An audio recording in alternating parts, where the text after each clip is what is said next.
Hey guys, Todd McKelps with Washington Tiny House Association and Seattle Tiny Homes. I'm sitting here next to a beautiful silo. We have a farm here in Buckley where we have the Tiny Home Hotel and a few people living here as residents as well. And the reason I'm coming to you today, I want to answer some questions that we keep getting online, and I want to post this video to kind of be a resource tool for you, as I am the tiny house expert in the state of Washington apparently.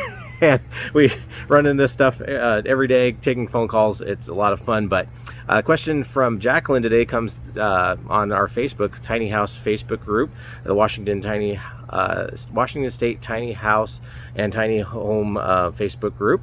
And she says, do we take the plunge on buying a tiny home?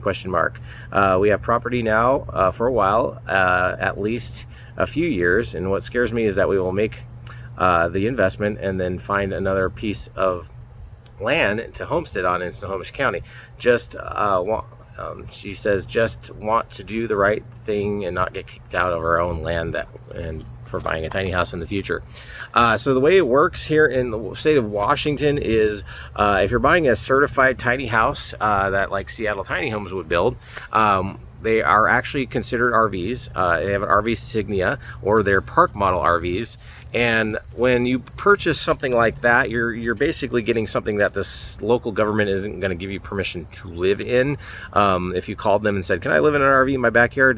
They take on liability, and they will basically tell you, no, you can't live in something that we have to give you liability clause or something like that for. They're not going to take liability for doing that.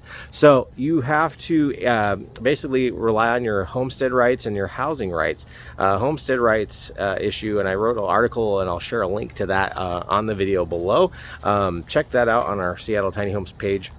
But there was a ruling that basically said a judge ordered a homeless situation that happened in the city of Seattle, where the vehicle was taken by the city, and said that was his primary dwelling unit, so that can't be taken by your local government.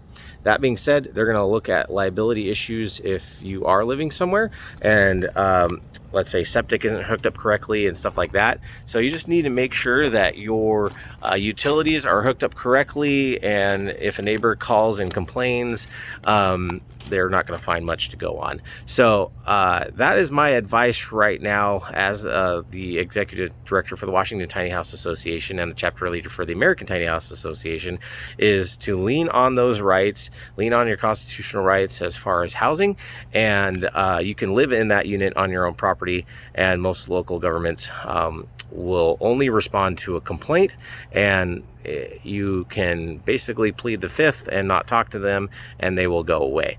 I haven't heard of any case at this point where people were followed up with farther, except for units that were placed in front yards and different cases like that. But those situations are, those tenants are still living in on those properties now, and the local government doesn't want to have to relocate you and look into opportunities where they might get sued back for trampling on your rights. So that's how we're looking right now. Make a short video. Talk to you later. Thank you guys for following the Washington Tiny House Association. And if you have any questions, I'm here. Reach out. wa@legaltinyhouses.org is my email. 206-941-3038 is my cell phone, and you might want to text message me as I'm pretty busy. Thank you guys. See ya. Bye-bye.